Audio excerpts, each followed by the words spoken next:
Sunday morning, and thank you for watching Beyond the Headlines. A government of the people and by the people. It would only be for the people if the people actually voted. And in the first week of the city's proposed $500 million bond, it was a slow start. In this early voting cycle, a few thousand Laredoans have already cast their ballot, but time is running out. Earlier this week, we stopped by the downtown Billy Hall Administrative Building to check out the scene, and it was pretty quiet. One of our reporters counted just 5 voters in an hour, quiet enough to hear your ballot drop. Well, if you're still waiting to vote, there's still time, but not much. Polls are open today, Sunday from noon to 6 p.m., then tomorrow on Monday and Tuesday for your last shot during the work week, with Election Day next Saturday, May 3rd. Now, expectations for voter turnout were already modest at best. Expecting in excess of 10,000 voters to come out and vote, and I'm hoping it's a lot more. I do urge the public, the community, please come out and vote and exercise your right to vote. It's very important that we vote, because it will affect every household in Laredo. Voting, I believe we have eight voting sites, and then for election day we have 40, which are going to be spent. Again, everything is countywide voting, so you can vote at any precinct. You're not stuck to your election precinct. Well, from the few voters we did catch up with, plenty of opinions to go around. As it goes to worthy causes in the community, and it's the money's put to the right usage, and people benefit from it, the citizens benefit from it, I'm for it. I know taxes will go up as we approve bond issues for the city or the county or the schools or whatever in our community, but I've lived here over 40 years. There's been a lot of improvements made through bond issues before. Okay, I think the city, the first thing they need to do is to cut expenses. I mean, they waste so much of our taxpayer money. So I encourage everybody to come and show you're against the bond and against higher property taxes. Well, that's where we began today's discussion with our panelists. We are delighted to have with us KGNS political contributor and former Webb County Commissioner for Precinct 3, Jerry Garza. Also chairman of the Bond Referendum Committee and local real estate agent, Hector Alaniz. And of course, my colleague and general manager of KGNS News, Luis Villarreal. Good morning, gentlemen. Thank you so much for joining us on this Sunday morning. So, voter turnout. When we recorded this, of course, it's recorded on Friday, we were at about 2,800 voters. What do you think about that? I'm not surprised. Is it by design? Yeah, we'll get into that. We'll get that into a bit. I'm not surprised. And generally during November elections, we struggle to get the vote out to begin with, right? I mean, you talk about over 25,000 voters, and during a general election in November, we're lucky to get 40%, 45% out. So when you have an election in May, when it's an off-cycle election, so to speak, and you have it on a Saturday, you're really not going to draw the numbers. And I know Jose Luis said that they were hoping for 10,000. I mean, I think if they get to 10,000, some people deserve an award to get it to 10,000. I agree. 2,800. I've studied election results, for the last 30 years. It always peaks in the first 2-3 days. It dips. Maybe the last day you get a little peak. But I think if we get to 5,000, that's going to be a lot. I agree with Jerry. I think historically, Webb County and the city of Laredo doesn't really have a good record on people going out to vote. So I don't think we're surprised in the numbers right now. But we encourage everyone to go vote, whether you're for or against the propositions. You got to make a decision, right? And we'll talk a little bit about why it's important to make a decision. Or actually, you know what? Let me just, if you don't mind, let me just make a point. Whether you're for or against this bond referendum, it's important for you to get informed. Because when we get informed, we're able to make a good decision, a good-based decision on information that we've received, not information that we're being influenced by others. And so that's very important. When we make a large investment, a personal investment, whether we're buying a car, we're buying a home, or any large investment, we always do our homework. So this is no different. Go do your homework, research the information, and if you find value in the propositions, you're going to move forward with it. If you don't, it's not just about property taxes, right? So, well, that's what I was going to talk about, property taxes. It's one thing to get informed, and understand what folks are voting on, but it's another thing to also check your personal finances to see if you can afford the property tax increase that is coming with this bond election. I mean, it's one thing to say, yes, we want this, yes, we want this, but can we actually afford this? Right. Because when push comes to shove, at the end of the day, how much money do we have in our wallets to be able to spend on a higher property tax on our properties? And it's not just residential, it's commercial and small businesses and things like that. And, you know, your wife, you know, is the chairman of the Chamber of Commerce, and, you know, the Chamber of Commerce was very skeptical about this because of the impact that it is going to have on small businesses having to pay higher property taxes. Sure. So everyone, like you said, Hector, needs to just be informed and understand that it does come at a higher price. Let me ask you something, Hector, because you served as the chair of the committee Right. that,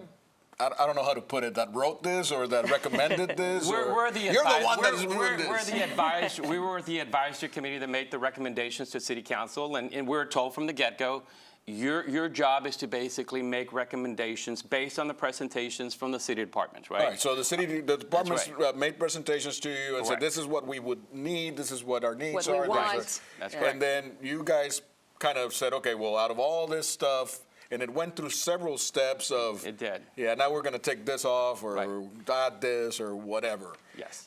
At the end of the day, you're not responsible, or I guess not, the committee's not responsible for administrating the bond itself, or when it happens, or how it's voted on. Or Well, anything like that. but I think but you part of did the process. decide for it to be in But I May, think that's right? where where all this went wrong. Okay. It is from the very beginning, and not necessarily from the committee. I think the committee did the job that they were instructed to do, but to take the feedback from city departments already creates a bias of what is, you know, what the city wants. Where I think they should have gone is they should have probably done a little bit more in soliciting input from the public in terms of, look, if you want the public to support a tax increase, you know, and you can, you know, bond, tax increase, whatever you want to call it, you need to make sure that the people who are going to pay for it are paying for exactly what they want. Right. You know, I agree, bonds are investments, and you look back, and let's go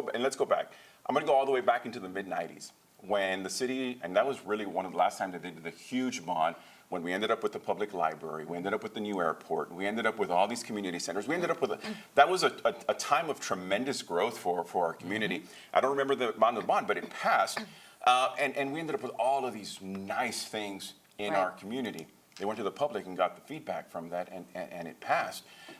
And so I think that's kind of where things maybe started wrong, is getting the input only from city departments and not from the community at large, so to speak. And so the projects that are being put forward are things that are from the perspective of the city. And so, I think there should have been a lot more, community involvement. Going back to the process, okay, so the advisory committee, was made up of 4 different subcommittees, which covered public safety, public enhancements, public infrastructure, and health and wellness, okay?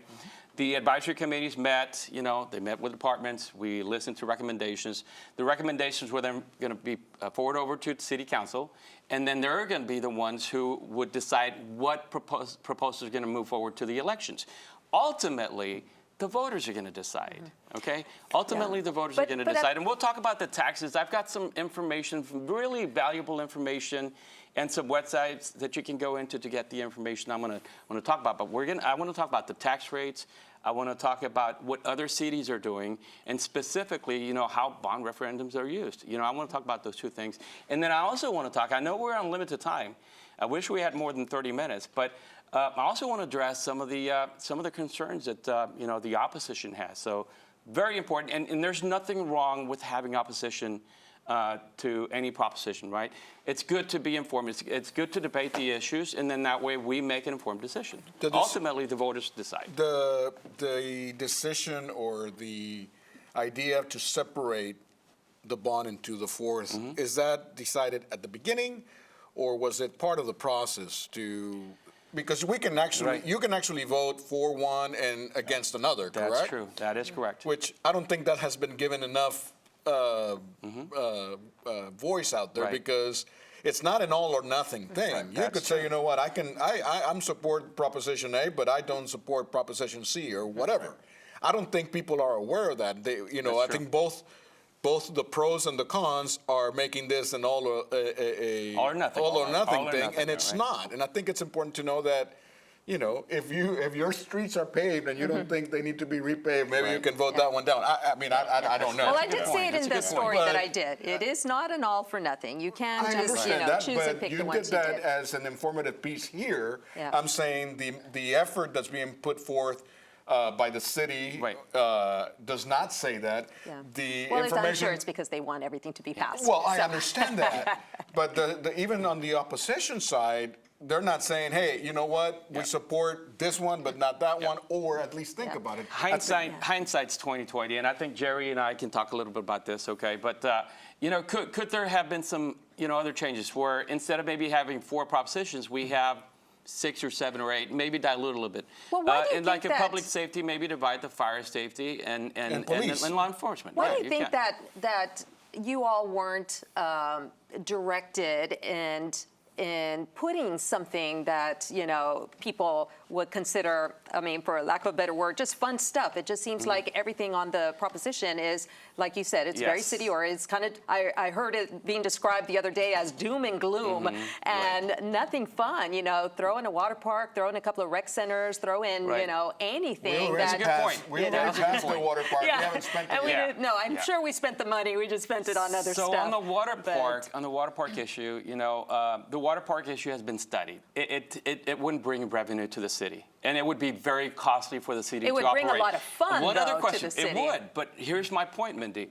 If a water park, you know, would be successful, wouldn't we already have a third-party company building a water park in Laredo? Well, yeah, but the same yeah. could be said for a lot of city Yeah. projects. Government cannot operate I agree. under that. I agree, but you know, specifically golf the courses question- themselves don't pay for specifically- themselves. Well, and- on that, I'm a golfer. You know, I am a golfer, too. If the Max Mandel golf course would have been closer to Laredo, I think you would have a lot more, you know, use of it. I really do. Let's not talk about golf. But you look at these props. These propositions aren't going to raise revenue either. You know, I mean, and in fact, you're looking at a lot of these, and this has been some of the argument for a lot of these things is that really at this point, all you're doing is not only is the bill to pay the bond, but now you've increased all your maintenance and operation because now you're going to have, you know, you're going to hire more personnel. You've got more buildings to take care of. You've got more utilities to work with. You've got other stuff. So basically now you've got a lot more to maintain now. But if you these do things need- pass. but And to- so but- at the end of the day, this is going to end up costing the city's general fund, not only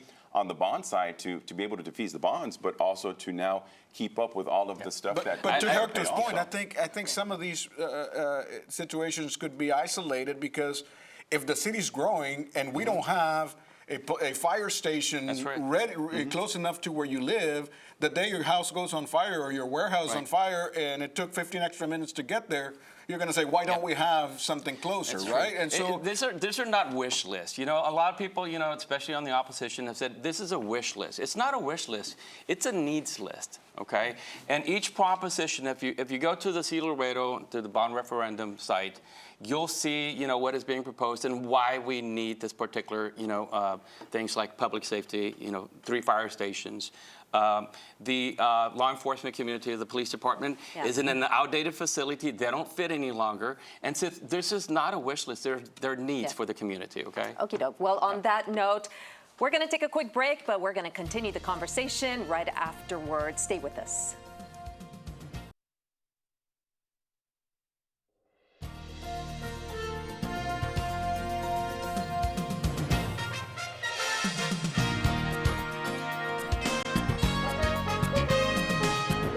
Welcome back, everybody. As early voting is set to wrap up and Election Day takes place in less than a week, we are continuing where we left off in our bond election conversation with our very special guests this morning. We have Jerry Garza, Hector Alanis, and of course, Luis Villarreal. Okay. We took a breather. Took a breather. Start again. So let me jump in because they haven't let me talk yet. No, I'm just kidding. So I think at the heart of a lot of this stuff is, and there's a sentiment out there that the city and government in general has not proven themselves to be good stewards of our tax dollars traditionally. And I challenged last week a former council member to say, hey, how long are we going to keep blaming past administrations and not do anything about it, right? And at some point, we need to give somebody the chance I hear that. to fix it. However, whether you're a public entity or a private business or whatever, you have to show me that you are fiscally responsible for your operation, that you are managing your expenses well. I have worked many years, and I have had to go through a lot of crises, and have had to cut salaries, have had to cut workforce, have had to cut operations, do all these things because it was a needed thing to do. Right. I have never seen the city of Laredo do such a thing. And so if things are dire, and I understand that different money goes to different things, and that the general fund here, and that this one, that's all great for people who understand that. But at the end of the day, if I still see that there's waste out there, it's very hard for me to sink my teeth into saying, you know what, I support, regardless of what the tax rate is. I totally get it. I totally get it. So let me just say this on that. We've had, you know, some of the opponents and some individuals, you know, even some, you know, former city council members and you know, city leaders, you know, talk about trust issues, right? So on that note, you know, look, if you continue repeating something, eventually you're going to believe it. Yes. If you continue talking about it, people are going to listen to it, right? But I mean, is there really so much distrust in our local government?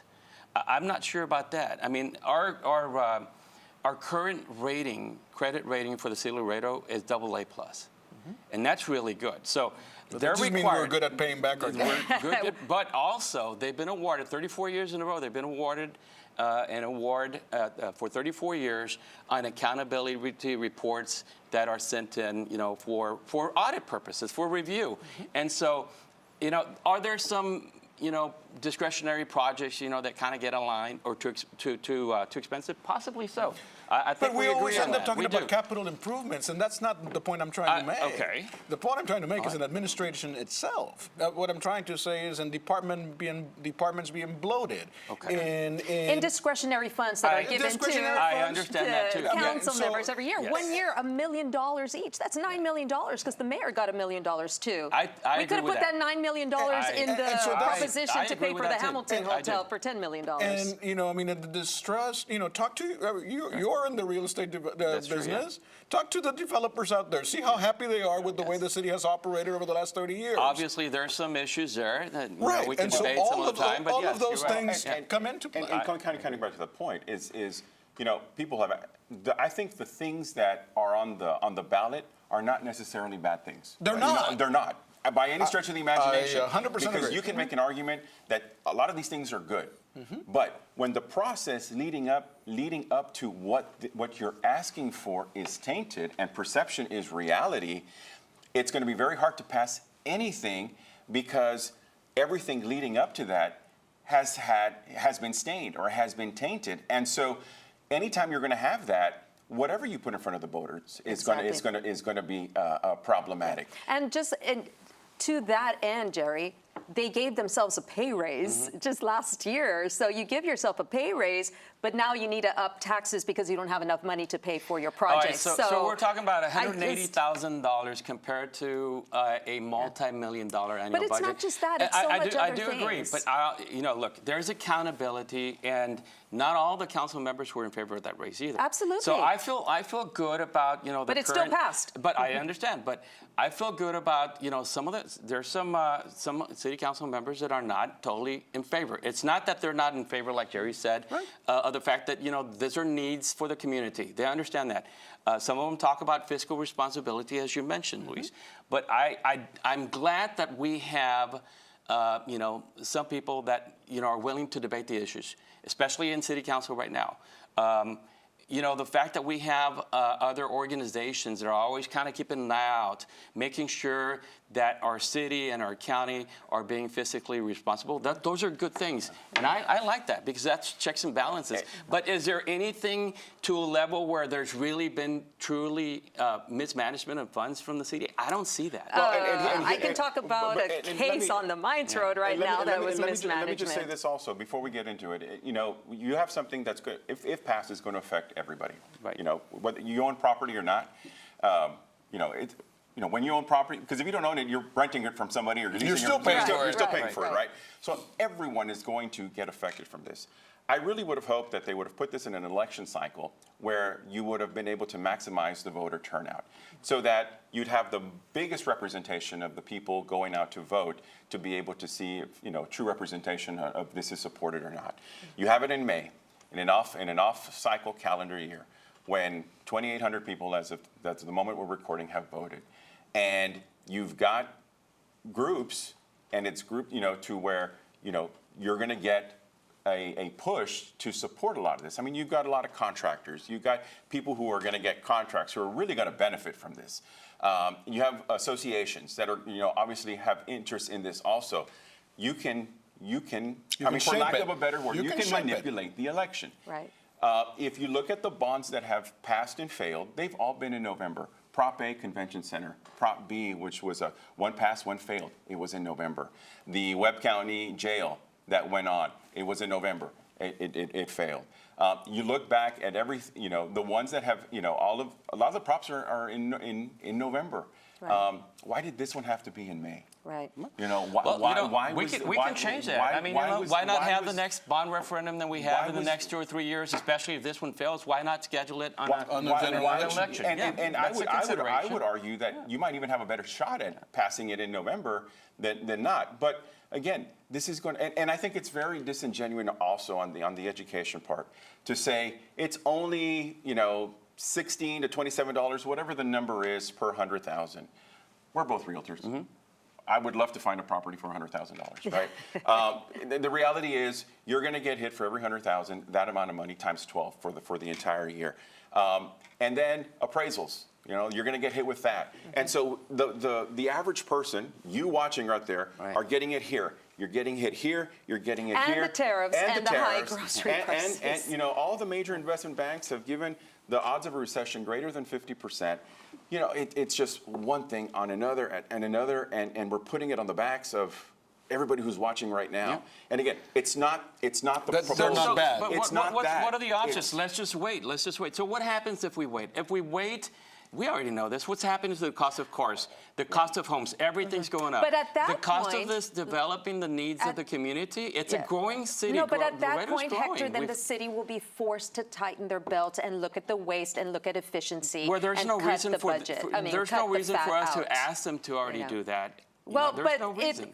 but in a PowerPoint presentation that I was sent to by the city on what happens if the bond fails, they had options on what they were going to look at, and that was in my story as well. Their options are look at efficiency and cut, look at other funding, and when I asked the city, well, shouldn't this have been done before? They literally said, well, we wanted to see how much money we can get before we did all that. That is working opposite. And one more thing that I think is and it also needs to be brought up also is, you know, and I think the chamber did the Laredo chamber did, you know, putting out the idea of this passes, you know, transparency and accountability in that. And here's what I think that I hear from a lot of people also, and one of the problems when you have a checkbook of this amount is a lot of these contracts are going to the exact same people, and a lot of the favors, you know, that come from let's that. Let's touch on that, though. Let's touch on that, you know, because I've heard, you know, many individuals say that, and I'm sorry, man, I'm passionate about this, but I've heard several individuals say the ones that are going to benefit are the landowners and the contractors. Look, if this bill passes, I disagree. I disagree too. Yeah. I will also say this: that some of the landowners, somebody's got to do the projects. This could be an investment tool for the community, and it can't when it goes to the exact same people. We'll bring you guys back on next Saturday after the election. We can talk. We can celebrate. We can talk about what we're going to do. I will end up on this. You know, the tax rates, you know, have decreased since 2015. Okay. It used to be 63 cents. Now it's 51 cents. Okay. Yeah. One other thing I will tell you is that the landowners that have been said, they're going to benefit out of this. Landowners, you know, the people we're talking about have been very generous in their philanthropy work here. And it's okay, true. but you know what? Okay, you triggered me. You triggered me because even though the tax rate went down, homestead exemptions, I challenged the city to give everybody homestead exemptions, and then maybe we'll vote on it. Yeah. Okay, we're taking a quick break. We'll be right back.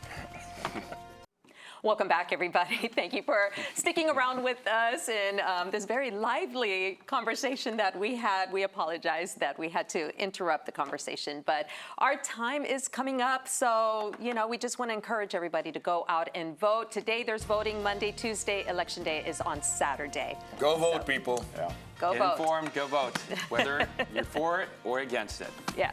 Thank you, everybody. We'll see you next week.